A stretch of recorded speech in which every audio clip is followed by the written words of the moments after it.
11 महीने पहले हिमाचल प्रदेश में विधानसभा का चुनाव हुआ और उस चुनाव में जिस प्रकार से झूठी गारंटियां दे करके सत्ता को हथियाने के लिए जो प्रयास किए गए और उसमें मैं कहूँगा कि वो सफल भी हुए, ये दूसरे प्रदेशों में ना हो, इस बात को सुनिश्चित करने के लिए इनकी ये पोल खोलना बहुत आवश्यक है।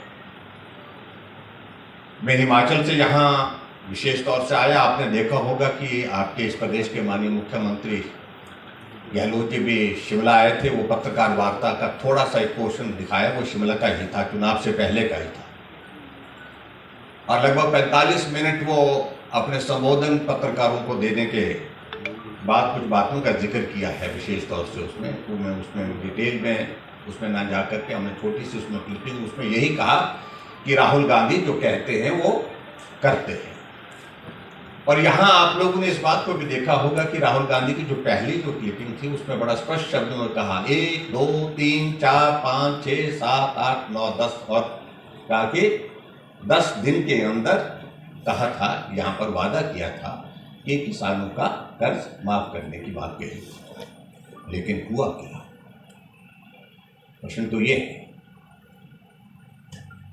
और इस तरह से झूठ बोल करके 5 वर्ष का कार्यकाल गहलोत जी ने पूरा कर लिया, लेकिन जो वादे किए थे इनके राष्ट्रीय नेताओं ने स्वयं, वो पूरे नहीं हो पाए। मैं हिमाचल के संदर्भ में थोड़ा सा मैं इसमें जरूर कहना चाहूँगा। हिमाचल में सरकार आने से पहले हमने 10 गारंटी दी थी और एक गारंटी उसमें ये थी कि हिमाचल प्रदेश में 18 साल से 70 साल की आयु की जितनी भी महिलाएं हैं, सरकार बनने के बाद कैबिनेट की पहली बैठक में ये निर्णय किया जाएगा कि उनको 1500 हर महीने 1500 हर महीने उनके खाते में आना शुरू हो गया। मित्रों, आज 11 महीने पूरे हो गए, 12वां महीना लग गया और मतलब 1 साल बीतने को है।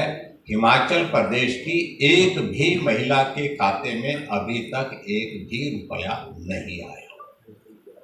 बजट में हमने घोषणा की और बजट में घोषणा करके ये गुमराह करने का प्रयत्न किया कि जो बीपीएल परिवार की महिलाओं के लिए हम सामाजिक सुरक्षा पेंशन का एक निर्धारित किया, हमारी सरकार ने 1150 रुपये पेंशन देते हैं, उसमें कहा कि हम 300-350 रुपये डाल करके अपनी गारंटी को पूरा कर दें, लेकिन अभी तक वो भी पूरी नहीं।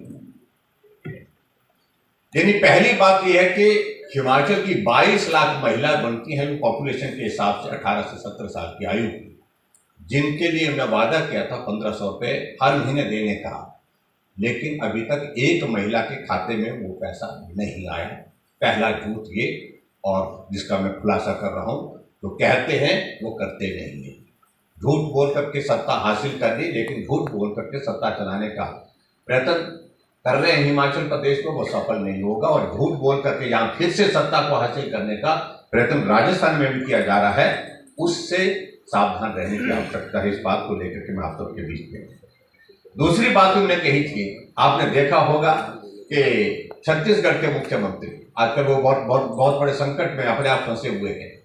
आपने देखा होगा कि किस प्रकार वहां पर भी चुनाव चला हुआ। चुनाव में जो माहौल, मैं खुद जाकर के रायपुर जाकर के आया हूँ, अगर वहां सबसे बड़ा मुद्दा बना हुआ है कि गूगल के मोबाइल पर आप टाइप करके अगर गूगल में टाइप 508 करेंगे तो सीधा चित्र जो है वहां के मुख्यमंत्री महोदय जी का आता है। जो महादेव ऐप का एक मसला है 5 लाख करोड़ रुपए का, जिसका जिक्र करने की मैं आवश्यकता बहुत ज़्यादा महसूस होता, वो बड़े ऐसे में बड़ी परेशानी के दौर में से गुजर रहे थे। उन्होंने आपके सामने बात कही होगी, क्योंकि हिमाचल प्रदेश के उस वक्त के इंचार्ज थे चुनाव के, और सारी व्यवस्थाओं का इंतजाम करने का जिम्मा इनका था। गहलोत जी को गुजरात के लिए भेजा गया था उन सारी व्यवस्थाओं को करने के लिए, उसमें कोई तफसील में जाने की आवश्यकता नहीं।